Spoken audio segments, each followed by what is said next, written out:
चलें जी, आज हम लोग स्टार्ट करते हैं और आज का मेनली जो हमारा काम है ना यहाँ पे आके आज हमारा काम ये है कि हम लोग थोड़ा सा कोड करना है अब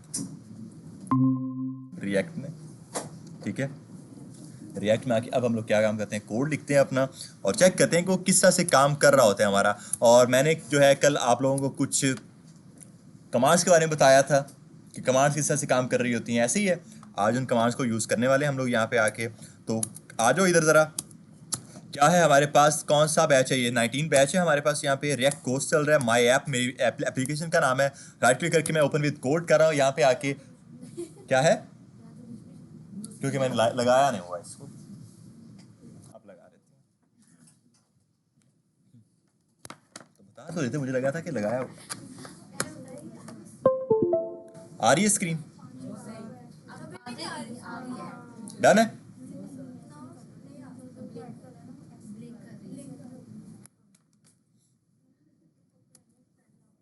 हाँ जी, अब डन आ गई। चलें जी, तो ये क्या सीन है हमारे पास यहाँ पे आके हम लोगों ने कल अपना ये पूरा का पूरा जो स्ट्रक्चर इसके अंदर हमने सारा देख लिया था कि ये काम क्या क्या कर रहा है। हमने कोई कोड नहीं किया, बट बाय डिफॉल्ट जो कोड है उसको समझ लिया था, इसमें कोई मसला तो नहीं था किसी को। कोड के अंदर कोड है क्या ये, ठीक है। हमने एक कमांड देखी थी कल की क्लास में कि हम लोग किस तरह से अपनी इस एप्लीकेशन को स्टार्ट कर सकते हैं टर्मिनल के अंदर। मुझे पहले तो मेरा टर्मिनल खोलना है ना, तो मैं अपना टर्मिनल खोलूंगा और वहां पे जाके मुझे एक कमांड लिखनी है। वो कमांड क्या थी, जल्दी से बता दो मुझे। मेरी एप्लीकेशन को स्टार्ट करने के लिए CLS की कमांड थी, टर्मिनल क्लियर करने के लिए। एप्लीकेशन स्टार्ट करनी है मुझे, तो मैं क्या कमांड डालूंगा, npm स्टार्ट। और ये कमांड से मेरा जो है ना कोड जब वो स्टार्ट नहीं होगा, एरर आ जाएगा। और वो एरर आप लोग बताओगे क्या एरर है। एंटर चेक कर लो, मैं सही फाइल में माई ऐप के अंदर ही हूं मैं। और मेरा स्ट्रक्चर पूरा का पूरा देख लो कि क्या मसला है स्ट्रक्चर में। React scripts is not recognized as an internal or external command। हाँ, कोड डॉट वो तो कमांड इसके लिए है नहीं, वो तो हमारे VS कोड को जो ओपन करने के लिए होती है। मेरे कोड को चेक करो, वहां पे एक चीज मैंने मिसिंग की हुई है, नोड मॉड्यूल्स मेरे यार। मैं आपको बताया था कि मेरे नोड मॉड्यूल्स के बगैर तो मेरी एप्लीकेशन चल ही नहीं सकती है, क्योंकि मैंने उसको डिलीट कर दिया था, तो वो इसलिए वो एरर दे रहा है मुझे क्या काम करना होगा, वापस लेकर आने होंगे। उसके लिए मैंने कमांड बताई हुई है, npm इंस्टॉल की कमांड है हमारे पास। हम लोग क्या काम कर सकते हैं, npm इंस्टॉल की कमांड ऐड कर सकते हैं, तो जितनी भी डिपेंडेंसीज थी वो हमारे पास वापस आ जाएगी। तो अगर कभी आप लोगों को मुझे कोई कोड शेयर करना हो तो आप नोड मॉड्यूल्स को डिलीट करके करोगे, क्योंकि मैं npm इंस्टॉल करके वापस वो कोड आपका लेकर आ जाऊंगा। आपके सारे जो नोड मॉड्यूल्स होंगे वो मैं वापस ले सकता हूँ खुद, अगर मेरे पास इंटरनेट हुआ तो। ठीक है, तो इस तरह से आपने कर दिया करना है। तो ये हमारे नोड मॉड्यूल्स चेक कर लो, वापस आ चुके हैं यहाँ पे आके, डन है।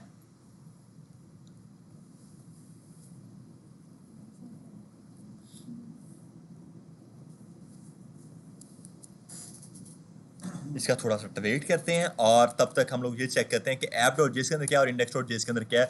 और इस कोड को जो है ना, मैंने कल की क्लास में आपको पूरी अच्छे तरीके से समझाया था क्या चीज़ है। हमारी डॉम मैनिपुलेशन हो रही होती है उस मेन आईडी के अंदर, जो बाय डिफॉल्ट रूट थी, बट मैंने वो आईडी चेंज कर दी अपनी, मैंने उसका नाम मेन रख दिया था, मेन आईडी। और जो है वो पड़ी कहाँ पर हुई है, पब्लिक फोल्डर के अंदर index.html की फाइल के अंदर पड़ी हुई है। वो ऐसे ही है ना, ये आईडी है वो नीचे, अगर मैं दिखाऊं आप लोगों को तो ये वो आईडी है। इस आईडी के अंदर क्या है, मेरी पूरी की पूरी जो एप्लीकेशन है वो रेंडर कर रही है इस आईडी के अंदर रहकर। डन है, मेरा ये स्टार्ट इंस्टॉल हो रहा है। अब मैं आगे जाके इसको स्टार्ट करूंगा। हमें पता है कि एसआरसी के अंदर रहकर हमें जितना भी कोड है वो एसआरसी के अंदर करना है। ठीक है, लाइक मुझे जितने भी अपने कंपोनेंट्स बनाने हैं, और कंपोनेंट्स क्या है, मेरे फंक्शंस। मैंने कल बताया था कि जो हमारे पास कंपोनेंट्स हैं वो एज एन फंक्शन काम करें, बट यहाँ पर उनकी जो नेमिंग कन्वेंशन है वो कंपोनेंट्स है। ठीक है, आज ज़रा इधर। तो अब ये मेरा ज़रा इंस्टॉल हो रहा है, पता नहीं क्यों इतना टाइम ले रहा है, लेकिन इसको ज़रा सा टाइम दे देते हैं इंस्टॉलेशन में। और तब तक हम लोग क्या काम करते हैं, तब तक हम लोग पहुंचते हैं अपने reactjs.org की वेबसाइट के ऊपर। सही है, डायरेक्ट आप लोग पहुंचोगे यहाँ पे इस लाइब्रेरी के ऊपर, और मैं यहाँ पे आके गेट स्टार्टेड के ऊपर क्लिक कर देता हूँ। तो यहाँ पे हमने क्या काम किया था, क्रिएट न्यू रिएक्ट ऐप के ऊपर क्लिक किया था कल की क्लास में, और इसके थ्रू हमें एक कमांड मिली थी। और वो कमांड क्या थी, ये कमांड थी npx create react app my app, फिर cd करके my app के अंदर चले जाओ और npm start की कमांड ऐड कर दो। आपका जो कोड है वो स्टार्ट हो जाएगा, आपकी जो कमांड है वो स्टार्ट हो जाएगी यहाँ पे आके। डन हो गया। अब आ जाओ जरा इधर। तो ठीक है, मेरे सारे के सारे नोड मॉड्यूल्स जो है ना वो आ चुके हैं यहाँ पे। अब मुझे क्या काम करना है, अब इसको स्टार्ट करना है। तो npm start की कमांड ऐड करते हैं, npm स्टार्ट ऐड किया मैंने और अब ये मेरा चल जाना चाहिए, मुझे मसला नहीं खड़ा करेगा ये, उम्मीद तो पूरी है। चेक कर लेते हैं, वरना अगर कोई एरर हुआ तो सॉल्व कर लेंगे। स्टार्टिंग डेवलपमेंट सर्वर मतलब ठीक ठाक चल चुके हैं सारी सारी चीजें हमारी यहाँ पे।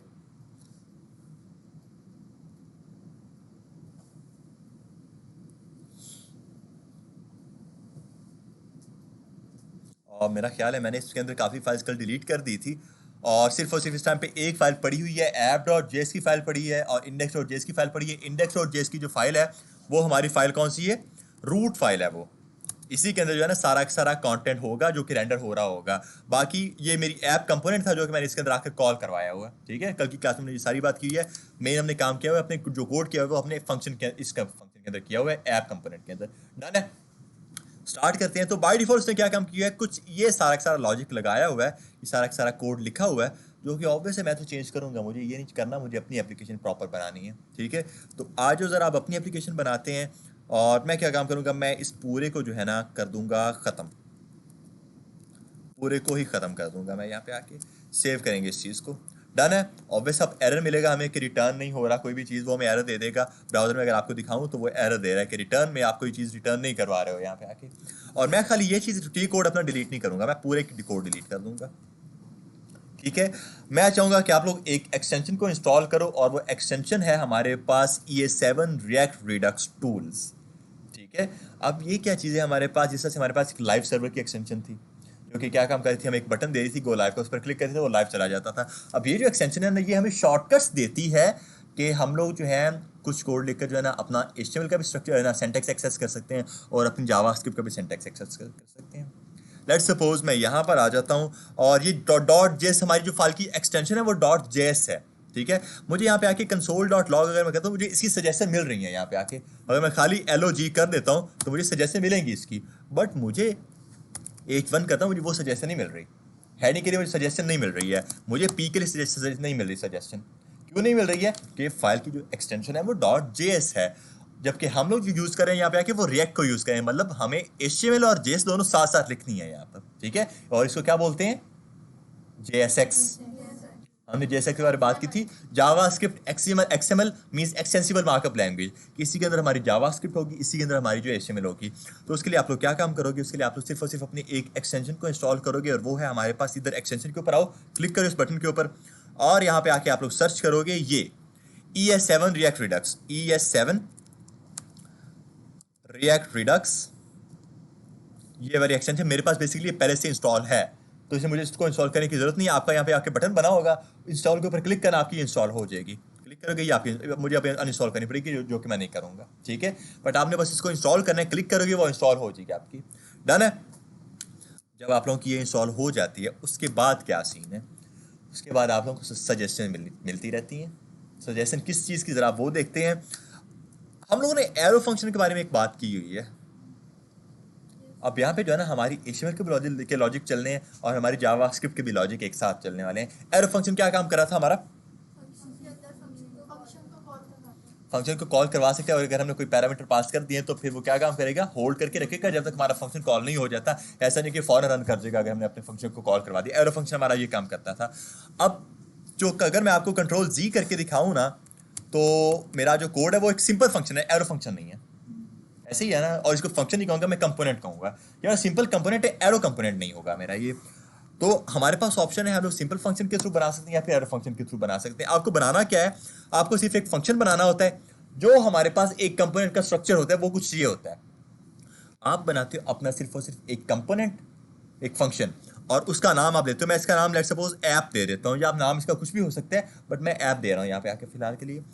जब मैंने इसका नाम ऐप दे दिया, पैरामीटर्स के अंदर मैं कोई भी चीज़ पास नहीं कर रहा हूँ और यहाँ पे आके हम लोग एक चीज़ रिटर्न करवा रहे होते हैं। इसके आज की क्लास के अंदर आपको कुछ बेसिक्स कवर करवा रहा हूँ, बेसिक्स से क्या क्या है। रिटर्न, अब ज़रा यहाँ पे आओ और यहाँ पे आके अगर मैं लिख देता हूँ मेरा एक H1, ठीक है, H1 क्या है, मैंने यहाँ पे आके लिखा और इधर आकर मैं लिख दिया मेरा रिएक्ट और इसको करो सेव। ठीक है, एक तो मुझे एरर मिल जाएगा ब्राउजर में। अगर आप लोग आओ इस एरर को देखो, मुझे बताओ इधर एरर क्या है। कल भी मैंने आपको ये एरर दिखाया था, मॉड्यूल हैज नो एक्सपोर्ट्स। मैंने एक्सपोर्ट नहीं किया, इंपोर्ट हो रहा है वो अपनी जगह, बट एक्सपोर्ट हो ही नहीं रहा। ठीक है, एरर को गौर से पढ़ा करो बस। बोल रहा है कि मॉड्यूल एक्सपोर्ट ही नहीं हो रहा आपका। जब वो एक्सपोर्ट नहीं हो रहा तो मैं क्या काम करूंगा, मैं आकर इसको एक्सपोर्ट कर लूंगा। मैं लिखूंगा मेरा मॉड्यूल डॉट एक्सपोर्ट्स करो इस चीज को, किसको, इज इक्वल्स टू, और मॉड्यूल डॉट एक्सपोर्ट्स नहीं, एक्सपोर्ट डिफॉल्ट करते हैं, एक्सपोर्ट डिफॉल्ट, और मेरे कंपोनेंट का नाम क्या, नाम है मेरे कंपोनेंट का, ऐप।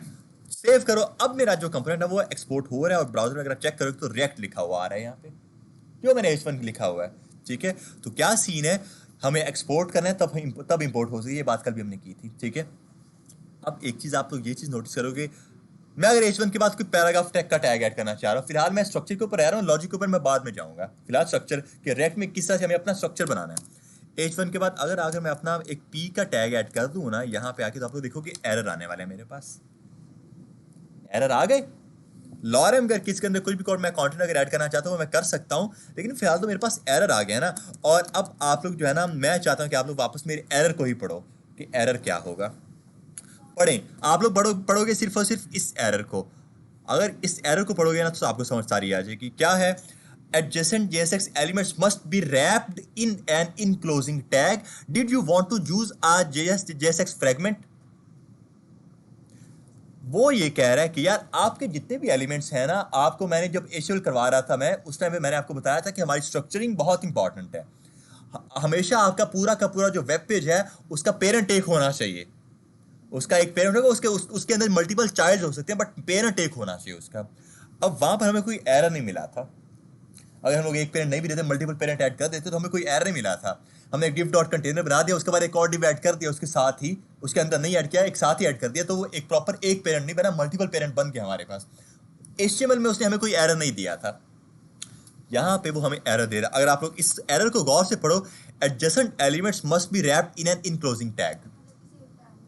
टैग के अंदर उनको रैप करना पड़ेगा आपको, आपके जितने भी एलिमेंट्स हैं आपको उन सबको एक टैग के अंदर रैप करना पड़ेगा। वो टैग आपका टैग जो भी आपका कोई भी हो सकता है, डिव का टैग हो सकता है, स्पैन का टैग हो सकता है, हाँ हेडिंग का ना करना, फिर वो सारे एज एन हेडिंग काम करेंगे आपके। लेकिन आप समझ लो कि क्या कोई भी एक टैग हो सकता है जो कि पेरेंट टैग होगा, जो कि मेनली हमारा डिव का टैग ही होता है। डन हो गया। अब एक तो ये चीज होगी हमारे पास। मोस्टली जो प्रोफेशनल डेवलपर्स होते हैं ना, वो डिव के टैग का यूज नहीं करते हैं यहाँ पे, कि वो यूज करते हैं फ्रैगमेंट्स को। रिएक्ट की अपनी फ्रैगमेंट्स होती हैं, वो उसको यूज करते हैं। और अगर आप लोग मेरे इसी एरर को आगे भी पढ़ो ना, तो वो क्या कह रहा है, did you want to use a JSX fragment. ठीक है, रैप हम लोग अपने डिव के टैग के अंदर भी कर सकते हैं, और रैप हम लोग अपनी फ्रैगमेंट के अंदर भी कर सकते हैं। अब ये फ्रैगमेंट क्या है, आपका कोई भी टैग हो सकता है या इन एम्प्टी टैग हो सकता है। अगर आप लोग इसको चेक करो, ये हमारी फ्रैगमेंट है, ये जो कि क्या है, एम्प्टी टैग, किसी तरह का कोई टैग नहीं है, बट टैग ओपन हो रहा है, क्लोज हो रहा है, कोई टैग नहीं है ये। तो क्या कह रहा है कि आप अपने सारे के सारे एलिमेंट्स को जो है ना, रिटर्न के बाद क्योंकि रिटर्न के अंदर ही हमें पता है कि सारी हमारी HTML होगी, तो रिटर्न के बाद ही हमें अपना वो एक पेरेंट डालें, उस पेरेंट के अंदर हम लोग अपने मल्टीपल चाइल्ड ऐड करेंगे। मैं यहाँ पे आके करूंगा कुछ, ये फ्रैगमेंट ऐड कर दी मैंने, ऐड फ्रैगमेंट अपनी यहाँ पे आके। अब मैं क्या काम कर सकता हूँ, इसको कंट्रोल X करके P के बाद अगर ऐड कर दूं कुछ इस तरह से, आप लोग चेक करो कि अब मेरा एरर खत्म हो गया। क्योंकि अब वो क्या काम कह रहा है, रिटर्न जो है वो सिर्फ और सिर्फ एक ही चीज हो रही है, मल्टीपल चीजें अब आकर रिटर्न नहीं हो रही हैं। हमारा जो JSX है ना, हमारी जो JSX है वो मल्टीपल चीजों को रिटर्न नहीं करवा सकती, वो सिर्फ एक पेरेंट को रिटर्न करवा सकती है। अब मैंने क्या काम किया, सिर्फ और सिर्फ को एक पेरेंट दे दिया, बाकी आगे मुझे पता है कि उसके अंदर मैंने मल्टीपल चाइल्ड ऐड करने हैं, कर सकता हूं मैं, बट उसकी नजरों में इस टाइम पर सिर्फ एक ही चीज रिटर्न हो रही है, और वो मेरा ये JSX हो सकता है, या फिर वो मेरा एक div का टैग हो सकता है, कुछ इस तरह से। ठीक है, तो उसकी नजरों में क्या है, एक ही पेरेंट रिटर्न हो रहा है, div का टैग, बट मुझे पता है मैंने सिर्फ एक पेरेंट डाला है इसको, अब इसके अंदर मैं एज एन मल्टीपल चाइल्ड इसके ऐड कर सकता हूँ, वो भी ऐड कर सकते, बट इसी के अंदर आकर करना पड़ेगा मुझे। मैं इस डिव के बाहर नहीं निकलूंगा, क्योंकि अगर मैं बाहर निकलता हूं इस डिव के, अगर यहाँ पे आके मैं एक और डिव का टैग ऐड करता हूं, वापस वही एरर कि आपकी जो ये पूरी की पूरी वेब पेज है ना, आपका पूरा का पूरा, ये पूरा का पूरा जो कंपोनेंट है रिटर्न जो करवा रहा है, एक ही पेरेंट होना चाहिए इसका, मल्टीपल पेरेंट इसके हो नहीं सकते। डन है। तो इसलिए क्या काम करते हैं हम लोग, अपनी इस फ्रेगमेंट को आकर यूज करते हैं। आप लोग या फिर अपने किसी भी डिव टैग को यूज कर सकते हो, या डिव के टैग को यूज करो, या जो भी आपने टैग यूज करना है वो यूज करो। मैं फ्रेगमेंट को मोस्टली यूज करता हूँ कुछ इस तरह से, इसको फ्रेगमेंट बोलते हैं। और फ्रेगमेंट को हम लोग जो है ना, वो कुछ इस तरह से भी लिखते हैं, रिएक्ट डॉट फ्रेगमेंट, कुछ इस तरह से फ्रेगमेंट फ्रेगमेंट और नीचे भी आकर मुझे करना पड़ेगा डॉट फ्रैगमेंट, ठीक है। और ये दो बार हो गए कुछ इस तरह से। इसको मेनली हम लोग रिएक्टिव फ्रैगमेंट बोलते हैं, ठीक है। कुछ डेवलपर्स वो एम्प्टी टैग ऐड कर देते हैं, कुछ डेवलपर्स डिव का टैग ऐड करते हैं, कुछ डेवलपर्स ये रिएक्टिव फ्रैगमेंट ऐड कर देते हैं, ठीक है। तो आपके पास ऑप्शन है, आप तीनों में से कोई भी चीज़ ऐड कर सकते हो, बट आपका पेरेंट एक ही होना चाहिए बस। अब मेरा पेरेंट कौन है, वो ये रिएक्ट फ्रैगमेंट बन चुका है। अब ये है कि अगर मैंने ये इसको एक पेरेंट बना दिया रिएक्ट फ्रैगमेंट को, तो मैं इसको कोई सीएसएस की क्लास नहीं दे सकता, और मैं सीएसएस की कोई भी प्रॉपर्टीज इसके ऊपर अप्लाई नहीं कर सकता हूँ यहाँ पे आके, क्योंकि ये कोई टैग नहीं है। प्रॉपर्टीज हम लोग सिर्फ अपने टैग के ऊपर अप्लाई कर सकते हैं, ठीक है। रिएक्ट फ्रैगमेंट कोई टैग नहीं है, ठीक है। कह सकते हो कि यहाँ पर इसकी एक ही लिमिटेशन आ गई इसकी यहाँ पे आके, ठीक है। तो इसलिए डेवलपर्स जो है ना इस चीज़ को प्रेफर कर देते हैं कि वो यहाँ पे आके अपना HTML का कोई टैग यूज़ करें, ताकि वो अगर अपने पेरेंट को कोई क्लास या आईडी देकर टारगेट करना चाह रहे हैं CSS के अंदर, वो भी कर सकें। वो एम्प्टी टैग को भी नहीं कर सकते, क्योंकि एट्रीब्यूट किसी एक टैग का ही होता है, ठीक है। तो यहाँ पे कुछ इस तरह से काम होता है, आप लोग ये सारे काम कर सकते हो। समझ आ गई यहाँ तक? कुछ इसके बेसिक्स हैं। उसके बाद हमने देखा यार कि यहाँ पे क्या सीन है, जो भी हमारा कंपोनेंट है वो एक्सपोर्ट होता है, फिर वो इंपोर्ट होता है। तो अब अगर मैं आपको मेरा ब्राउजर दिखाऊं तो वहाँ पे आके हमें रिएक्ट दिख रहा है, और यहाँ पे आके हमें दिख रहा होगा पैराग्राफ, इसके अंदर मैं आके लॉरेम इप्सम वैसे कुछ कर रहा हूँ, और आप लोग चेक करोगे मुझे सजेशन नहीं मिल रही है लॉरेम इप्सम की, सही है, नहीं मुझे मिल रही सजेशन। कंट्रोल एस करके सेव करूंगा, अब लॉरेम इप्सम वैसे ही आ गया यहाँ पे आके, बट मुझे सजेशन चाहिए यहाँ पे आके, मुझे डिफरेंट तरह के सजेशन चाहिए, जल्दी से बैठे, ठीक है। तो मैं क्या काम करूंगा, मुझे चाहिए सजेशंस, इसको इरेज करते हैं, और हमारी जो फाइल की एक्सटेंशन है इस टाइम पर वो क्या है, JS हमारी फाइल की एक्सटेंशन है। अगर मैं आकर इसकी एक्सटेंशन को कर दूं .jsx, JavaScript extensible markup language, enter. अब पता है क्या होगा, अब मुझे जावास्क्रिप्ट की भी मिलेंगी और HTML की भी सजेशन मिलेंगी। लेट्स सपोज अब अगर आके मैं लॉरम करता हूँ, चेक कर लो, अब मुझे मिल रही है सजेशन, एंटर करो, आ रही है अब मेरे पास सजेशन हर तरह की। और अगर मैं कोई console.log करता हूँ, इधर आकर console.log करूँ, मुझे उसकी भी मिल रही है। अगर मैं कोई फंक्शन बनाता हूँ यहाँ पे आके, मुझे उसकी भी मिल रही है। यहाँ पे प्रॉपर सजेशन अब मुझे मिल रही है, बट JSX के थ्रू, ठीक है। अगर मैंने इसकी टाइप को JSX कर दिया, तब जाकर मुझे सारी सजेशन मिलेंगी, वरना नहीं मिलेंगी। वरना फिर ये है कि मुझे खुद टाइप करना पड़ेगा, और कुछ भी नहीं है, मैनुअली मुझे टाइप करना पड़ेगा, जो कि थोड़ा सा मुश्किल हो जाता है, टाइम ले लेता है हमारा, और क्या, और कोई वजह नहीं है बस इस चीज़ की, ठीक है। तो यहाँ तक हमें समझ आ गई कि हम लोग क्या काम कर सकते हैं, फ्रैगमेंट ऐड कर सकते हैं, उसके अंदर जो है हम लोग मल्टीपल चीज़ें ऐड कर सकते हैं, और पेरेंट हमारा एक ही होना चाहिए। यहाँ तक हमने सिर्फ ये चीज़ देखी हुई है, ठीक है। जब हमने ये चीज़ देखी है, अच्छा इसी चीज़ को करने के मल्टीपल तरीके हैं, या तो आप लोग जो अपनी फाइल की जो एक्सटेंशन है वो JSX कर दो, या फिर आकर इसको जैसे ही रहने दो ये ऐसे, और यहाँ पे आके आप अपना मोड चेंज कर सकते हो। सेलेक्ट लैंग्वेज मोड जो है ना, नीचे आपका आ रहा होगा जावास्क्रिप्ट, सभी का आ रहा होगा, ये आपने इस पर क्लिक करना है, और यहाँ पे आके आपने सर्च करना है रिएक्ट जावास्क्रिप्ट, ये जावास्क्रिप्ट रिएक्ट है, ठीक है। इस पर क्लिक करोगे तो अब भी वो वैसे ही काम करेगा, एज एन JSX सब काम करेगा। अब अगर मैं इसको सेव करके अब आपको दिखाऊं, P टैग के अंदर बाहर जाके H1 का टैग डालूं, मुझे अब भी सजेशन मिलेंगी। तो दोनों तरीके हैं, या तो आप उसकी जो एक्सटेंशन है वो चेंज कर दो .jsx करके, जो कि आई थिंक ईजी हो जाएगा आप लोगों के लिए, या फिर JSX ज़्यादा प्रेफरेबल है, या फिर आप लोग अपनी JS की ही एक्सटेंशन रखो, और यहाँ पे आके अपना मोड चेंज कर सकते हो बस। और ये कोई कोड का काम नहीं, ये फीचर बस मैं आपको बता रहा हूँ इसके जो हैं, ठीक है। तो मैंने यहाँ पे आके बस इसका मोड चेंज कर दिया था, मुझे यहाँ पे आके JSX करने की जरूरत नहीं है। यहाँ पे हमने ये चीज़ देखी कि ये काम कर रहे हैं हमारे प्रॉपर, अब डन है, इतना तो काम बन गया हमारा यहाँ पे आके। अब मैं आपको बताना चाह रहा हूँ कि यार हम लोग CSS को किस तरह से इसमें लेकर आ सकते हैं। हम लोग ने 3 तरह की CSS देखी हुई है अब तक, इंटरनल, एक्सटर्नल और इनलाइन, ऐसी है ना।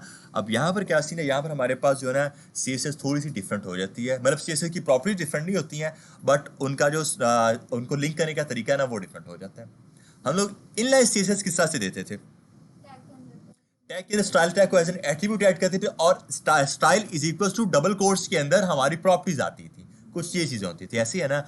रिएक्ट के अंदर अगर हमें कोई इनलाइन स्टाइल देना है, वापस हमें जाना अपने टैग के अंदर, ये एज एन एट्रीब्यूट मैं लिखूंगा स्टाइल यहाँ पे आके कुछ इस तरह से, लेकिन इज इक्वल टू करके मैं ये काम नहीं करूंगा, यहाँ पे मैं इज इक्वल टू करके कुछ ये काम करूंगा, कर्ली ब्रेसेस, क्योंकि यहाँ पे हमारी पास जो हमारी स्टाइल शीट आ रही होती है, जो हमारी CSS आ रही होती है, वो भी डायनामिक होने वाली है। यहाँ पे आके जो है ना वो भी स्टैटिक नहीं होने वाली, जैसे हम लोग वहाँ पे कहते हैं, हमें पता है डबल कोट्स या सिंगल कोट के अंदर जो भी चीज़ होती है वो स्टैटिक होती है, और हमें पता है कि कर्ली ब्रेसेस के अंदर जो भी हम लोग चीज डालते थे वो हमारे पास डायनामिक होती है। यहाँ पे भी डायनामिक आएगी CSS भी, ठीक है। और आप यहाँ पे आके डबल कर्ली ब्रेसेस डालते हो। Double curly braces, single curly braces होती है आपके किसी भी चीज को कॉल करवाने के लिए। कह सकते हो कि अगर हमारा एक फंक्शन है ना, आपने अगर उस फंक्शन को कॉल करवाना है कहीं पर, तब आप लोग क्या काम करते हो, अपनी सिंगल ना ये कर्ली ब्रेसेस यूज करते हो। बट यहाँ पे जब हमने स्टाइल शीट देनी है ना इसको, तब हम लोग डबल कर्ली ब्रेसेस यूज करेंगे। इनलाइन स्टाइल की बात कर रहा हूँ मैं सिर्फ फिलहाल के लिए। तो अब अगर आकर मैं यहाँ पे चेक करता हूँ ना इसको, बैकग्राउंड कलर, आप लोग एक और चीज नोटिस करोगे यहाँ पे आके कि अब जो हमारे पास HTML थी वहां पर मैं लिखता था बैकग्राउंड कलर कुछ इस तरह से, कॉलन और उसके बाद रेड, कुछ ऐसे मैं लिखता था। कलर के स्पेल गलत, मैं कुछ इस तरह से उस टाइम पे लिखता था। हाँ अभी भी गलत था। और क्या था, आई थिंक सो एक सेमी कॉलन था। हाँ स्पेल गलत है, ठीक है।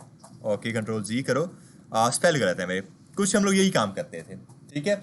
लेकिन यहाँ पर वो देखो एरर दे रहा है। अगर मैं सेव करूंगा, ब्राउजर में आऊंगा, एरर पढ़ लो। एरर क्या है, यहाँ पे आ रहा है कि इसका आपने जो है ना सिंटैक्स गलत कर दी है। ये इस रिएक्ट का सिंटैक्स है ही नहीं। इसका सिंटैक्स क्या होता है, आप लोग मेनली यूज करते हो अपना कैमल केस। यहाँ पे ये मस्ट हो गया है कि आपको कैमल केस यूज करना है। अगर आपके पास दो वर्ड्स हैं, पहला पूरा का पूरा वर्ड स्मॉल, अगले हर वर्ड का पहला लेटर कैपिटल, कैमल केस यही था ना हमारे पास। तो मुझे अगर बैकग्राउंड कलर लिखना है ना, मैं लिखूंगा बैकग्राउंड कलर का C कैपिटल, उसके बाद कॉलन करके आगे उसको वैल्यू दूंगा मैं, ठीक है। तो इधर आ जाओ, अब वापस देते हैं इसको सही प्रॉपर्टी। मैं लिखूंगा बैकग्राउंड, आप लोग चेक करोगे ये नीचे उसने सारी दी हुई है प्रॉपर्टीज, और उसे प्रॉपर इनका सिंटैक्स हमें बताया हुआ है। इसलिए हमें सजेशन मिल रही है क्योंकि हमने JSX कर दिया उस चीज को। आप चेक करो, ये इसका सिंटैक्स है बैकग्राउंड कलर कुछ हिसाब से। और ये जो सिंटैक्स है ये सिर्फ इनलाइन CSS के लिए एक्सटर्नल हमारी वैसी रहेगी जैसी है होती है, क्योंकि वो एक सेपरेट फाइल होती है, CSS की फाइल होती है, उसका कोड जरा भी चेंज नहीं होने वाला। ये इनलाइन के लिए कोड चेंज हो रहा है बस, ठीक है। बैकग्राउंड कलर कॉलन करो, और उसके बाद स्ट्रिंग के अंदर ही आप ये सब देखो, हमें वो सारी सजेशन दे रहा है कि कौन कौन से हमारे पास कलर्स हैं। रेड कर दो। अब अगर आके यहाँ पे सेव करो ब्राउजर में, तो अब इसको रेड मिल जाएगा, ठीक है। कुछ इस तरह की चीजें। और अगर आप मल्टीपल अपनी प्रॉपर्टीज ऐड करना चाहते हो इनलाइन के अंदर रहकर, तो पहले हम लोग क्या काम करते थे, अपनी प्योर HTML के अंदर हम लोग सेमीकोलन डालते थे, और आगे जाके हम लोग अपनी एक न्यू प्रॉपर्टी ऐड कर देते थे, कुछ ऐसे ही होता था ना। बट यहाँ पर जो है, अगर आप लोग नोटिस करो ना एक चीज, तो ये एक तरह का ऑब्जेक्ट है। ऑब्जेक्ट है तो ऑब्जेक्ट के अंदर हमें पता है कि कीज होती हैं और वैल्यूज होती हैं। तो अगर मुझे मल्टीपल कीज ऐड करनी है तो मैं क्या करता था, मल्टीपल कीज मुझे ऐड करनी है, मैं बीच में कॉमा डालता था। कॉमा डालता था मैं बीच में कि नेम हारिस, कॉमा करके एज ये, कॉमा करके रोल ये, कॉमा करके मैं उनको डिफरेंशिएट करता था। तो ये एक तरह का ऑब्जेक्ट है।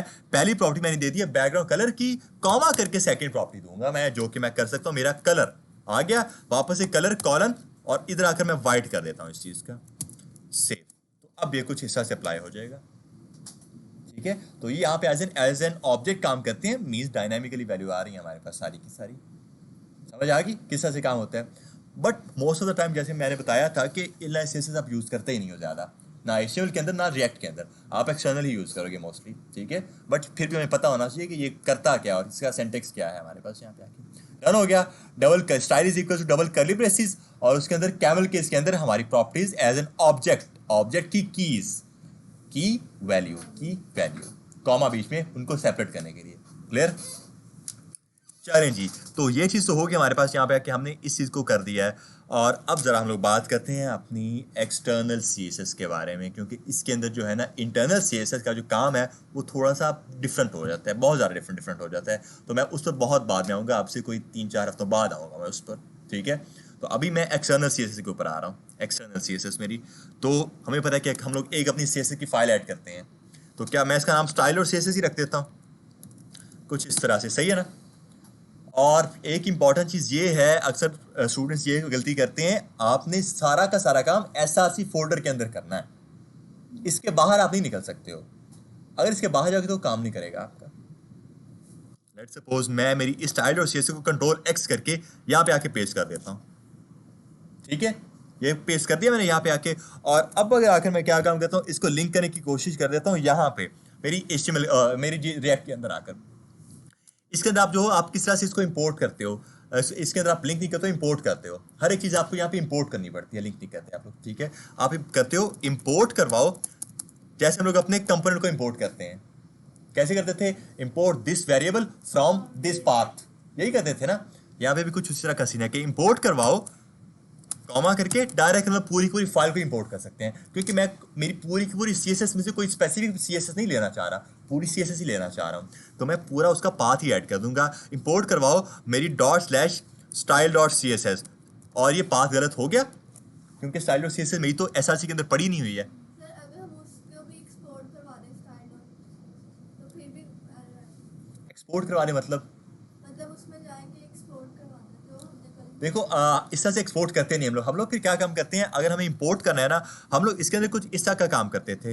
इंपोर्ट करवाओ मेरी लेट्स सपोज एक क्लास होगी माई हेड के नाम से, इंपोर्ट करवाओ माई हेड फ्रॉम कहाँ से, मेरी dot slash style dot C S है, इसके अंदर कुछ इस तरह से काम करते हैं।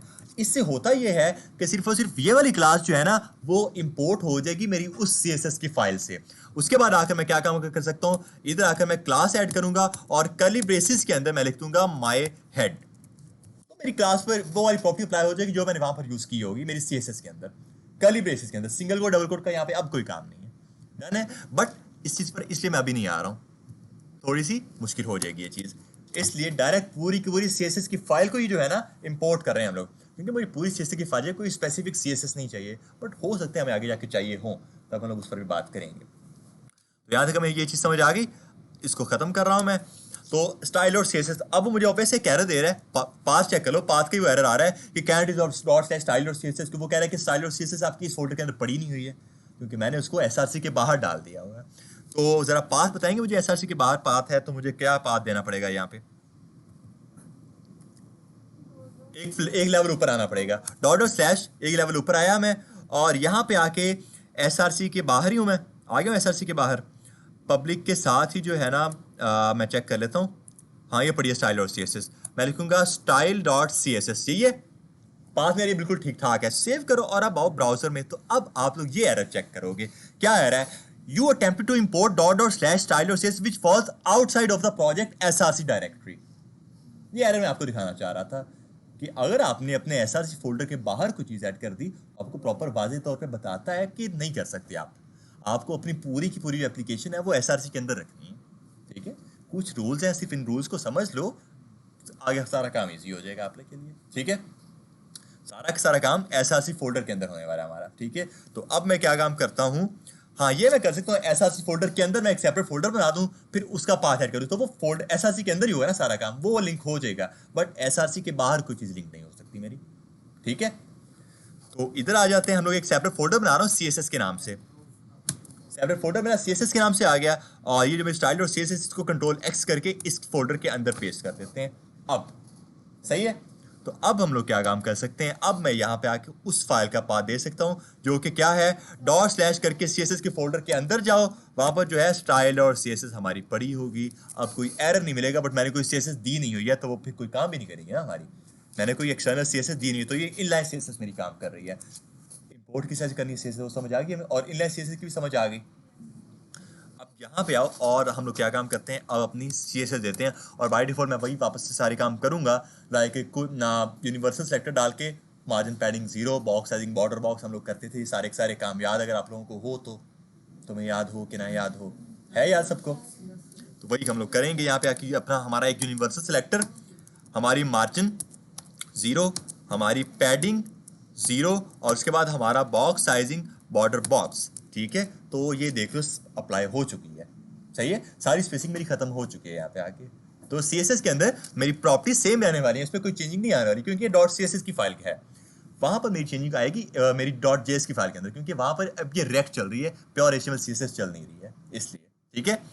यहाँ पे आया और मैं अब यहाँ पे आके अपना वही कोई भी प्रॉपर्टी ऐड कर सकता हूँ, वो हमें पता है कि हम लोग क्या क्या कर सकते हैं, उस पर मैं अभी टाइम वेस्ट नहीं करूंगा, वो हमें पता है क्या क्या हम लोग कर सकते हैं। इसको खत्म करते हैं हम लोग, वापस आते हैं वेब.js के अंदर, स्टाइल हमने कुछ इस तरह से दे दिया हुआ है। अब यहाँ पर क्या चीज़ होती है, यहाँ पर हम लोग मैं अपनी इला स्टाइल को जो ना, चलो ऐसे इसको ऐसे पढ़ा रहने देते हैं, एक और पी का टैग ऐड करते हैं, और इसको पी डॉट करके मैं सेकंड पैरा के नाम से क्लास दे रहा हूँ, सेकंड पैरा के नाम से क्लास दे रहा हूँ यहाँ पे आके, और इसको इसके अंदर आकर मैं कुछ लॉरम करके कंटेंट ऐड कर रहा हूँ, ऑल सी करके, सही है।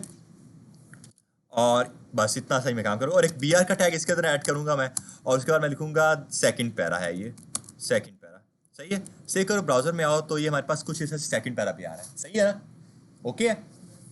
अब आप लोग एक चीज़ यहाँ पे नोटिस करोगे, क्या है, आप लोग अब आकर अपनी एक चीज़ नोटिस करोगे कि यार HTML के अंदर हम लोग क्लास देते थे, यहाँ पे क्या दिया मैंने, क्लास नेम दिया हुआ, क्लास नेम। हमारे पास कुछ ऐसे वर्ड्स होते हैं जो कि रिजर्व्ड कीवर्ड्स होते हैं हमारी जावास्क्रिप्ट के अंदर, हम लोग उनको यूज़ नहीं कर सकते हैं। उसी तरह से जो क्लास है वो रिजर्व्ड कीवर्ड होता है, हम लोग क्लासेस जनरेट करते हैं अपनी जावास्क्रिप्ट के अंदर, तो मैं क्लास को एज एन इसकी एट्रीब्यूट यूज़ नहीं कर सकता, ठीक है। अगर मैं यूज़ करता हूँ तो मुझे एरर नहीं मिलेगा, पहली बात तो ये, मुझे एरर नहीं मिलेगा, बट एक वार्निंग मिलेगी मुझे। कंट्रोल एस करो, क्लास दे दिया, यहाँ आओ ब्राउजर में, और यहाँ पे आके आप चेक करो कि मेरा कंसोल चेक करो, तो चेक करो invalid DOM property class, did you mean class name, warning मिल रही है मुझे क्योंकि मैंने क्लास ऐड किया, एरर नहीं मिला बट वार्निंग है एक तरह की, प्रॉपर्टी अप्लाई हो जाएगी, काम करेगी मेरी, देखिए एक तरह की वार्निंग है, और इन वार्निंग से भी हमें बचना चाहिए, ठीक है। तो आप लोग क्लास नेम यूज करके, क्योंकि क्लास रिजर्व कीवर्ड होता है। इस तरह के कुछ और रिजर्व कीवर्ड्स हैं जो कि हम लोग यूज नहीं कर सकते हैं, बट उनके ऑल्टरनेट नहीं कैसे, बस उन्हीं कीवर्ड्स के अंदर कुछ और एडिशन करके उनको डिफरेंट कर दिया बस उन्होंने, जैसे कि क्लास को क्लास नेम कर दिया। हम लोगों ने एक चीज देखी थी, हुस्ना बेटा नजर नहीं आ रहा, तो थोड़ा सा पीछे हो जाओ ना फिर, या फिर आप लोग थोड़ा सा उधर हो जाओ, बल्कि आप ब्रांडेड रहने दो, ये थोड़ा सा लंबा काम है, आप थोड़ा पीछे हो जाओ, थोड़ा पीछे हो जाओ ना, ठीक है। तो ये क्या है हमारे पास, यहाँ पे आके हम लोगों ने अपनी क्लास नेम ऐड किया है, और हम लोगों ने अपना लेबल का टैग कभी देखा था, किसी दौर में देखा था लेबल का टैग, और इसके अंदर हमने एक एट्रीब्यूट देखा था फॉर का। वो क्या काम करता था, फॉर के एट्रीब्यूट को हम लोग मैच कहते थे अपनी इनपुट फील्ड की आईडी के साथ, ताकि वो जो है हाईलाइट हो जाए, हमारे पास फोकस हो जाए उसको, फिर ऐसे ही तो करते थे ना हम लोग यहाँ पे आके उस टाइम पे। बट हमें पता है कि फॉर तो जो है वो भी रिजर्व कीवर्ड है, फॉर लूप जावास्क्रिप्ट के अंदर है ना फॉर लूप, तो हम लोग वो भी यूज नहीं कर सकते फिर। तो इसलिए हुआ क्या, उन्होंने फॉर की जगह उसको HTML4 कर दिया, डिफरेंट हो गया उनसे। तो ये कुछ ऐसा के कीवर्ड्स हैं जो कि मैं साथ साथ आपको बताता रहूँगा, ठीक है। यहाँ तो हमें ये चीज़ समझ आ गई। तो क्लास की जगह मुझे क्या काम करना है, क्लास नेम करना है। हाँ, आईडी नहीं है, आईडी ये सेम रहेगी, क्योंकि आईडी नाम से कोई जावास्क्रिप्ट के अंदर रिजर्व क्लास कीवर्ड नहीं होता, तो आईडी सेम रहेगी हमारी। जो होंगे वो मैं आपको बताता चाहूँगा। एक चीज़ आप और नोटिस करोगे कि BR का टैग मैंने BR का टैग यहाँ पे जानबूझ के लगाया है। जब हम लोग अपनी प्योर HTML कर रहे होते थे, BR का टैग कुछ ये होता था,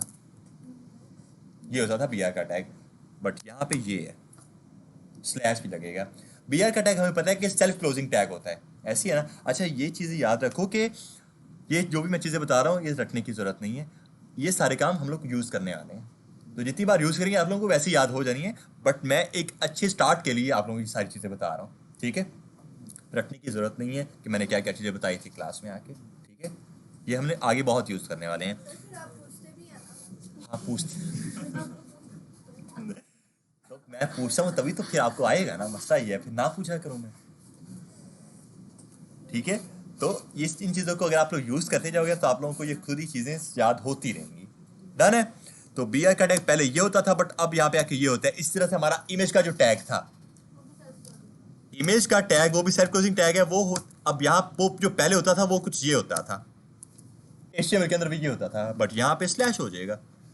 जितने भी सेल्फ क्लोजिंग टैग थे वो यहाँ पे अब उनके एंड पे स्लैश भी लग जाएगा एक, बस ये सीन है उनका। जैसे HR का टैग था एक, वो भी सेल्फ क्लोजिंग टैग था। हाँ, देखना पड़ेगा आप लोगों को, बट मैंने बताया ना कि जितने भी सेल्फ क्लोजिंग टैग हैं वो उनके सब के एंड पर स्लैश आ जाएगा बस, ठीक है। यूज नहीं होते हमारे पास, मैं बता रहा हूँ, बट वैसे भी आपको एक बता रहा हूँ नॉलेज के लिए कि ये क्या क्या है इसके अंदर, ठीक है। इमेज तो हमें यूज करनी है ना, ठीक है। तो यहाँ तक हमें ये चीज़ समझ आ चुकी है यार कि इसके कुछ बेसिक्स हमारे पास ये है। अब मैं क्या काम करना चाह रहा हूँ यहाँ पे आके, इस पूरे के पूरे कोड को जो है ना ख़त्म करना चाह रहा हूँ। यहाँ पे बेसिक्स अच्छा स्टार्टअप हमें मिल चुका है यहाँ पे आके। अब हम लोग क्या काम करते हैं, इसको एक बार रिलोड कर दो बस, और ख़त्म करते हैं सब चीज़ों को।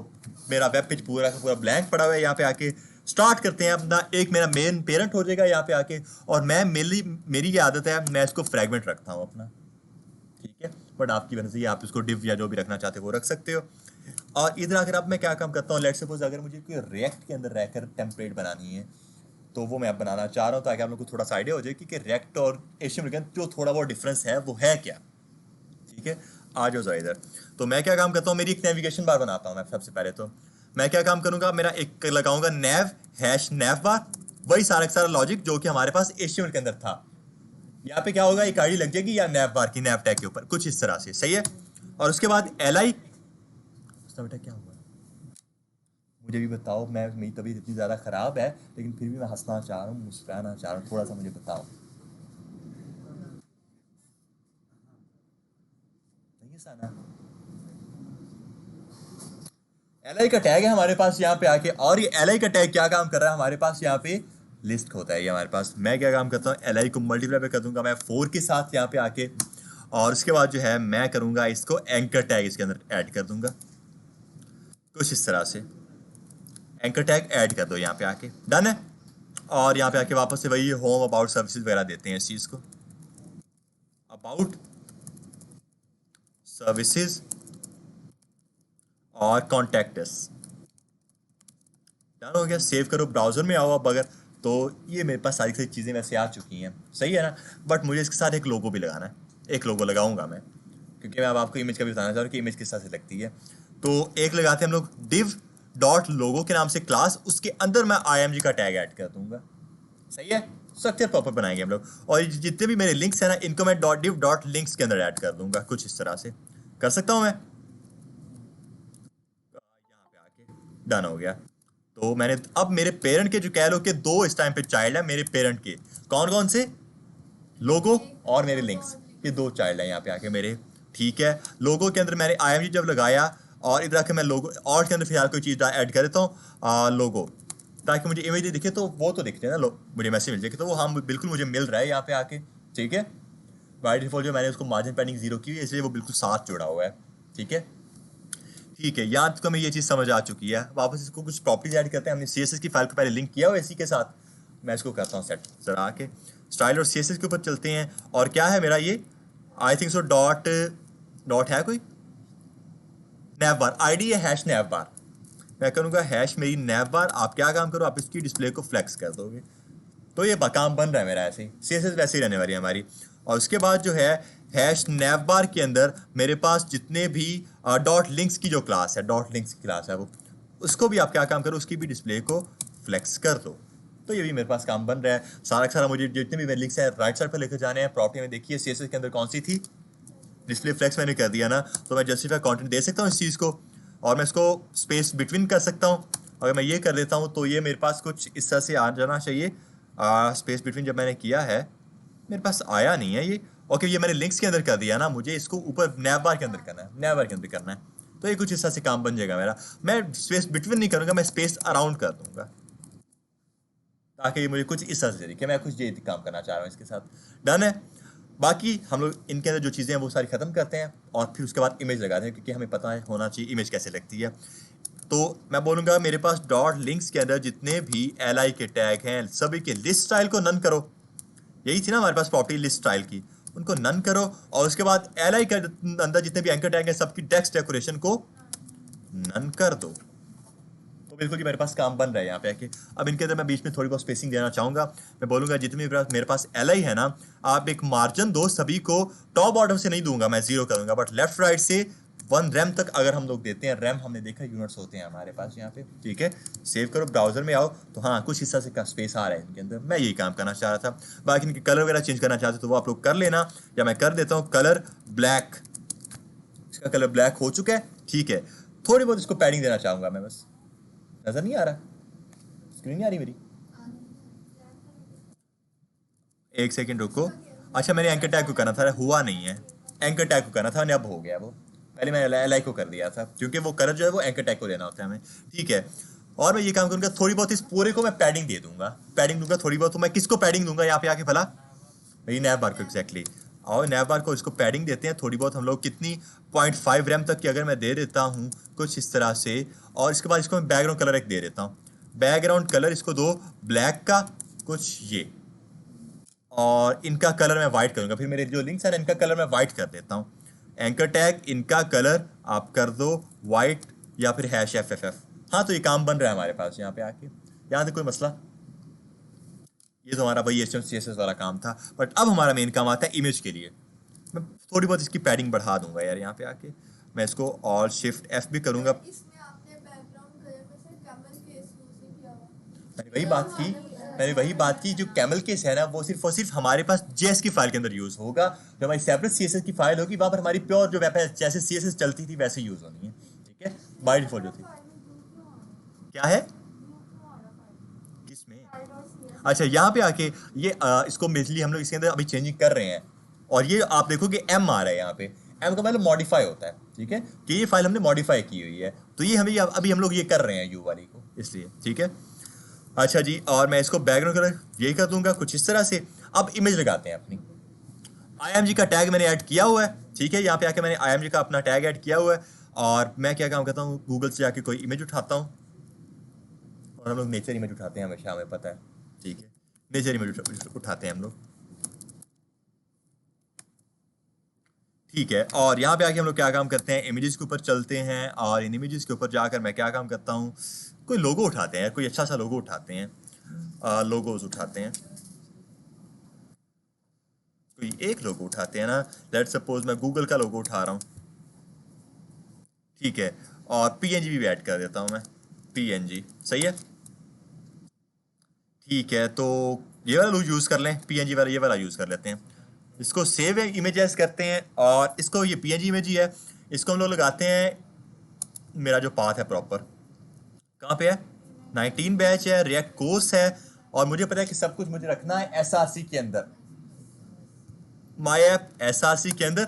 हाँ, इसके अंदर मैं अपने एक सेपरेट फोल्डर बनाता हूँ इमेजेस के नाम से, वहाँ पे सारी इमेजेस पड़ी होंगी मेरी। Ctrl+Shift+N करके इमेजेस रख देते हैं इस चीज़ को, और उसके अंदर जो है मैं रख दूंगा मेरा गूगल, और एंटर कर देंगे, तो वो वहाँ पर जाके सेव तो हो चुका है, डाउनलोड हो चुका है, डन है ना। अब आज जरा इधर, और अब जरा चेक करते हैं कि ये कहता क्या है हमें। तो ये इमेजेस के नाम से फोल्डर आ चुका है, उसके अंदर google.png पड़ी हुई है हमारे पास फाइल। आ जाओ जरा इधर, और मेरा ख्याल है कि मुझे इसका बैकग्राउंड रिमूव करना चाहिए ताकि थोड़ा सा अच्छा दिखे। अभी उसका बैकग्राउंड रिमूव नहीं हुआ हुआ, तो आप लोग क्या काम कर सकते हो, BG रिमूव के नाम से वेबसाइट्स हैं हमारे पास बहुत, आप कहीं भी जाके जो है ना अपना बैकग्राउंड रिमूव कर सकते हो किसी भी इमेज का, ताकि वो PNG बन जाए आपकी। अपलोड इमेज करो यहाँ पे आके, और उसके बाद मैं पहुँचूंगा जहाँ पे वो मेरी इमेज पड़ी हुई है। यहाँ आऊँगा मैं 19 के अंदर, रिएक्ट कोर्स के अंदर, माई ऐप के अंदर, SRC के अंदर, इमेजेस के अंदर, और मैं इसको अपलोड करूँगा। इसका बैकग्राउंड मैं रिमूव करना चाह रहा हूँ, यहाँ पे आके कर सकता था मैं, लेकिन मैंने बाद में किया, ठीक है। और इसको डाउनलोड कर लेते हैं। अब इसका बैकग्राउंड प्रॉपर रिमूव हो गया होगा, और इसका अब जो नाम है वो ये है, ठीक है, ये पड़ी होगी डाउनलोड्स के अंदर अब मेरी। अब मैं वापस जाता हूँ और इसको रखता हूँ मैं यहाँ पे आके, डाउनलोड्स जो है इसका नाम मैं कंट्रोल ये करता हूँ गूगल, सही है, Ctrl+X इसको करते हैं, और इसको मैं SRC के अंदर आकर वहीं पर पेस्ट करूँगा, Ctrl+V, ताकि वो रिप्लेस हो जाए पिछली वाली के साथ, ठीक है ना। चलें जी, इधर काम मैंने कर दिया सारा का सारा। अब जो मेरा काम है ना, ये अब मेरी इमेज जो है वो PNG के अंदर ही होगी। हाँ, अब मेरी PNG के अंदर ही है इमेज, लाइक बैकग्राउंड उसका रिमूव है। अब आ जाओ इधर, अब अपनी इमेज लगाते हैं। हम लोग प्योर HTML के अंदर इमेज किस तरह से लगाते थे, यहाँ पे आके हम लोग अपनी इमेज का पाथ ऐड करते थे, और वो क्या पाथ होता था, डॉट/ मेरी इमेजेस के अंदर स्लैश करके मेरी google.png कर दो, कुछ ऐसे ही हम लोग कुछ इस तरह का काम करते थे अपनी उसके अंदर जाकर। अगर मैं आपको यहाँ पे ब्राउजर में आके दिखा देता हूँ, यहाँ पे आता हूँ मैं, तो मेरी इमेज नहीं लगेगी, जहाँ पे उस तरह का काम हो नहीं सकता, ठीक है, क्योंकि ये जावास्क्रिप्ट है, मतलब रिएक्ट है, ये मेनली ये जावास्क्रिप्ट है। तो यहाँ पर हमारी इमेज जो है वो भी डायनामिकली आ रही होती है, डायनामिकली हमारी एक इमेज आ रही होती है, ठीक है। तो अगर डायनामिकली आ रही है, इसका ये मतलब है कि मुझे पहले इमेज को इंपोर्ट करना पड़ेगा, उसके बाद इसको यूज़ करना पड़ेगा, ठीक है। जितनी भी इमेजेस आपने अपनी एप्लीकेशन के अंदर यूज़ करी है ना, आपको सबको इंपोर्ट करना पड़ेगा। किस तरह से, आज जो इंपोर्ट करते हैं उन सब चीज़ों को, तो मैं करूँगा इंपोर्ट करवाओ। अब यहाँ पर आप लोग ये काम कर सकते हो, इंपोर्ट कोई आपका वेरिएबल फ्रॉम, आगे उस इमेज का पाथ दे दो पूरा, जैसे हमारे कंपोनेंट्स के अंदर होता था। तो मैं करूँगा इंपोर्ट करवाओ मेरा गूगल को, मैं वेरिएबल का नाम ये रख रहा हूँ, इंपोर्ट करवाओ मेरे गूगल को, फ्रॉम कहाँ से, अब उसका प्रॉपर पाथ मैं दूंगा यहाँ पर। क्या पाथ है उसका, ./images के अंदर स्लैश करके मेरी google.png है, वो ऐसे ही है। तो मैं मतलब इसका ये मतलब है कि यार ये वाली मेरी जो इमेज है ना google.png, ये स्टोर हो चुकी है इस गूगल वेरिएबल के अंदर। और वैसे ही वेरिएबल इसका नाम कुछ भी हो सकता था, बट मैंने गूगल ही रख दिया। सब को इंपोर्ट करना पड़ेगा, हमें सभी को इंपोर्ट करना पड़ेगा। फिर डेवलपर्स ये काम करते हैं कि एक ऑब्जेक्ट बना देते हैं और उस ऑब्जेक्ट के अंदर उनको स्टोर करवाते रहते हैं, ठीक है। बट हमें करना कुछ इस तरह से पड़ेगा क्योंकि हमें इमेजेस पर हमारी डायनामिकली लेकर आनी होती हैं, ठीक है। तो ये गूगल हो गया। अब यहाँ पर आऊँगा मैं, और हमें पता है कि जब कोई चीज़ डायनामिकली आ रही होती है तो वो सिंगल या डबल कोट के अंदर तो आ नहीं सकती है। किस तरह से आती है वो? Curly braces, exactly. तो सिंगल कर्ली ब्रेसेस यहाँ पे आओ और इसके अंदर वो अपना वेरिएबल रख दो। क्या नाम है मेरे वेरिएबल का? गूगल। काम बन जाएगा। मैं यहाँ पे आके सेव करो, ब्राउजर में आओ तो मेरी इमेज लग चुकी है। अब यहाँ पे साइज उसका मैं छोटा कर लेता हूँ बट मेरी इमेज लग चुकी है। यहाँ पे समझ आ गई किस तरह से काम करना है हमें। हर एक चीज़ जो है ना आपकी इंपोर्ट एक्सपोर्ट होगी, और मैंने आपको बताया कि किस तरह से इंपोर्ट एक्सपोर्ट होगी। यहाँ पे चीज़ें आपको इमेज को एक्सपोर्ट करने की जरूरत नहीं कि आप किस तरह से इमेज को एक्सपोर्ट कर सकते हो, कर ही नहीं सकते। इमेज को एक्सपोर्ट हो ही नहीं सकती है क्योंकि वो किसी तरह का कोड नहीं है आपका, इसको इसलिए आप एक्सपोर्ट नहीं कर सकते हो। आप डायरेक्ट किसी एक वेरिएबल के अंदर आप अपनी पूरी पूरी इमेज को जो है स्टोर करवा देते हो, ठीक है। अब मैं आपको वापस आकर यही काम कर सकता हूँ कि इसको जो है थोड़ा बहुत सीसेस दे देते हैं, बोल देते हैं कि जो है हमारे पास हैश नैवबार है ना, आप क्या काम करो उसके अंदर एक डॉट लोगो के नाम से क्लास होगी, आप उसकी विड्थ जो है वो आप कर दो कोई 200 पिक्सल्स तक की। और उसके बाद आप क्या काम करो, आप मेरे डॉट लोगो के अंदर जो मेरा IMG का टैग है आप उसकी विड्थ को कर दो 100%, तो वो पेरेंट की विड्थ को इनहेरिट कर लेगा कुछ इस तरह से। काफ़ी ज़्यादा हो गई, 100 ज़्यादा है। मैंने 200 दिया, ओके 200 मैंने दिया, इसको 100 करते हैं। पेरेंट को चेंज करेंगे तो टाइप भी चेंज हो जाएगा हमारे पास। थोड़ा और कम करूँगा मैं, इसको 50 कर देते हैं यार। आई थिंक तो इतना ठीक है ये। हाँ, बाकी मैं इसके अलाइनमेंट सेट करूंगा, लाइक मेरा ये कंटेंट जो है सेंटर में होना चाहिए था ताकि लोगों के बिल्कुल सेंटर में आए, ठीक है। तो वापस वही पेरेंट को टारगेट करो, अलाइन आइटम सेंटर की प्रॉपर्टी जो हमारी CSS के अंदर थी, सही है। हम लोग वो यूज़ कर सकते हैं यहाँ पे आके। तो आज जरा वो यूज़ करते हैं। डिस्प्ले फ्लेक्स के जस्ट कॉन्टेंट स्पेस अराउंड किया, अलाइन आइटम है इसकी जो है ना वो कर दूंगा सेंटर। हाँ, बस कुछ इस तरह से। तो ये जो हमारी अब नैबा है बनाई है ना हमने, ये बनाई है रिएक्ट के अंदर। अगर मैं राइट क्लिक करके आपको इसका कोड दिखाने की कोशिश करूँ आपको नहीं दिखने वाला। क्या दिखने वाला है मुझे? वो मेरी index.html की जो फाइल थी वहां पर जो कंटेंट पड़ा था मुझे वो दिखेगा यहाँ पे आके व्यू पेज सोर्स के अंदर, ठीक है। यहाँ तक क्लियर हुआ? यहाँ तक जो है हमें ये चीज़ तो क्लियर हो चुकी है कि इसके अंदर हमें किस तरह से काम करना है, इंपोर्ट एक्सपोर्ट जो वो किस तरह से करने हैं, ठीक है। अच्छा, आपके पास एक और चीज़ होती है कि आप लोगों की हमें पता है कि पब्लिक एक फोल्डर पड़ा हुआ है हमारे पास। तो पब्लिक फोल्डर के अंदर मैंने आपको बताया था कि जो वो चीज़ें आप ऐड करते हो जो कि आप जिनको कोई मसला नहीं कर, अगर वो पब्लिकली विजिबल हो जाए तो पब्लिक फोल्डर के अंदर वो सारी चीज़ें पड़ी जो कि पब्लिकली विजिबल होंगी, ठीक है। तो आप वहाँ पर सिर्फ वही चीज़ें ऐड करते हो जो कि आप चाहते हो कि ठीक है हो जाए, तो कोई मसला नहीं है पब्लिकली अगर वो विजिबल हो जाती हैं तो, ठीक है। आप लोग अपनी इमेजेस को उस पब्लिक फोल्डर के अंदर ऐड कर सकते हो। बस उससे ये होगा कि आपकी इमेजेस जो वो पब्लिकली विजिबल होंगी एक तो, उसके बाद ये है बस कि आप उसको यूज़ कर सकते हो इजी तरीके से, मतलब स्टैटिकली यूज़ कर सकते हो। अभी मेरी इमेजेस को मैं डायनामिकली यूज़ कर रहा हूँ, आप इसको स्टैटिकली यूज़ कर सकते हो। अगर मैं मेरी इसी google.png को Ctrl+C कर रहा हूँ यहाँ पे आके और इसको पेस्ट करूँ डायरेक्ट पब्लिक फोल्डर के अंदर Ctrl+V, ठीक है, यहाँ पे भी आ गई। तो मैं अब क्या काम कर सकता हूँ, मैं डायरेक्ट इधर आऊँ तो मुझे डायनामिकली इसको लगाने की ज़रूरत है नहीं। अब यहाँ पे इधर आओ, इसको कमेंट कर दो, ठीक है। और इधर आकर जो है ना मैं अपने वही सिंगल कोट डबल कोट लगा सकता हूँ और यहाँ पे जो है ना मैं अपना उस फाइल का पाथ ऐड कर सकता हूँ, तो वो काम कर जाएगा मेरे पब्लिक फोल्डर के अंदर। लेकिन मैं ये काम नहीं करूँगा, लाइक मैं पहले डॉट करके SRC के बाहर निकलूँगा, उसके बाद जो है मैं पब्लिक के अंदर जाऊँगा, पब्लिक कुछ ये, मैं ऐसा काम नहीं करूँगा। बाय डिफॉल्ट होता ये है कि इमेज का टैग जो है ना डायरेक्ट आप टारगेट ही कर रहे होते हैं आपके उस पब्लिक फोल्डर को, तो आपको जो है ना प्रॉपर पाथ देने की जरूरत नहीं है।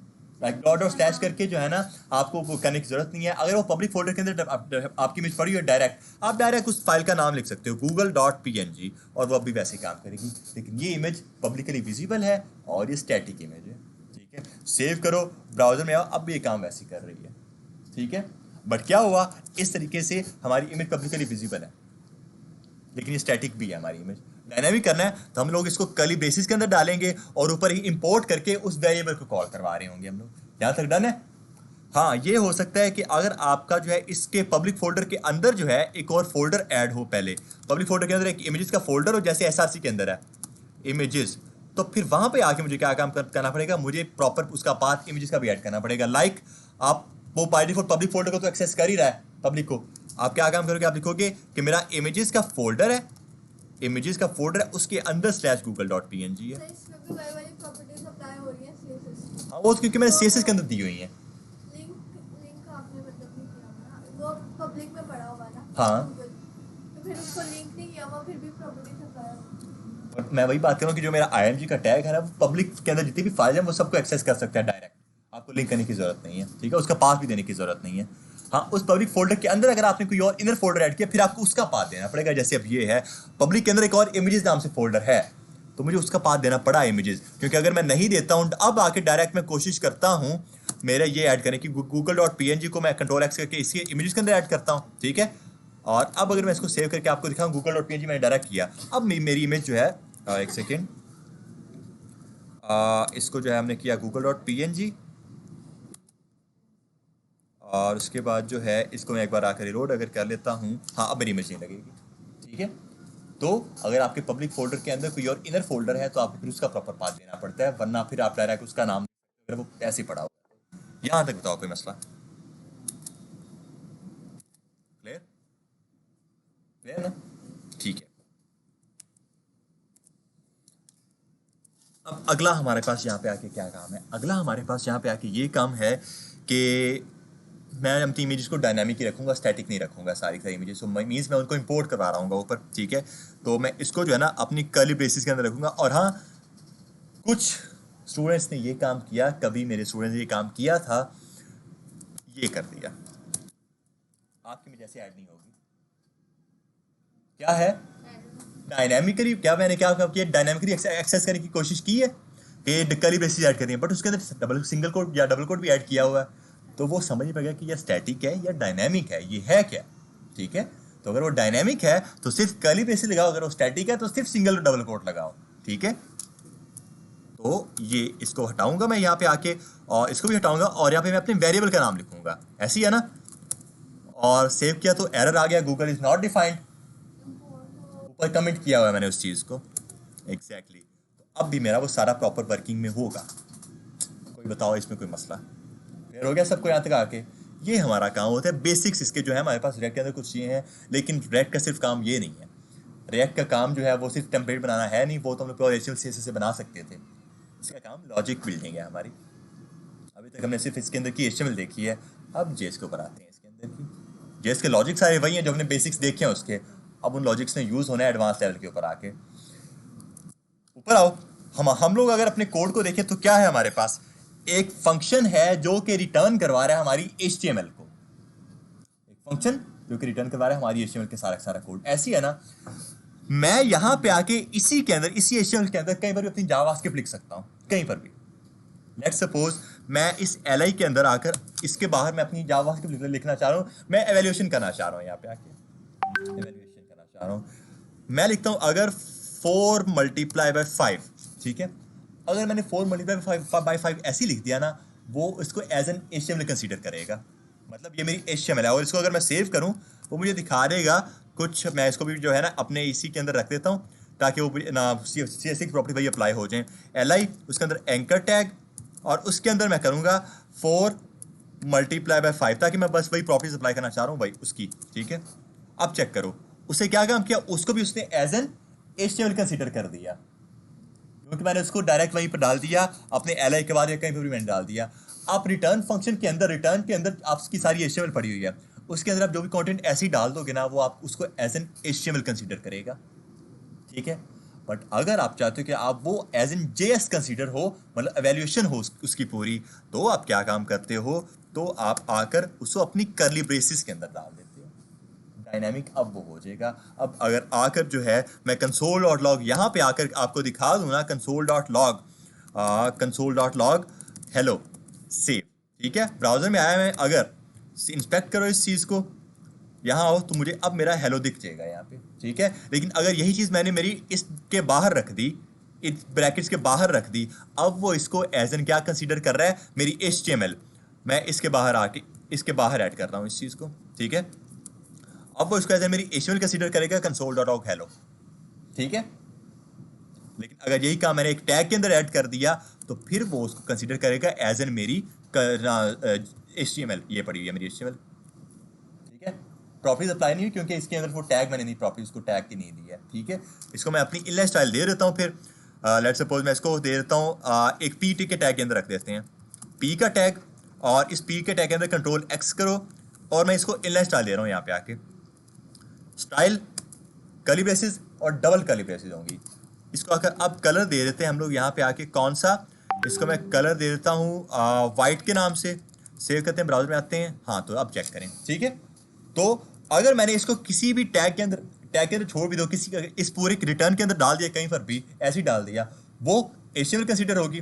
बट अगर मैं उसको चाहता हूँ कि वो एज एन जावास्क्रिप्ट कंसीडर हो, फिर मैं उसको डायनामिक करूँगा कर्ली ब्रेसेस के अंदर जाकर।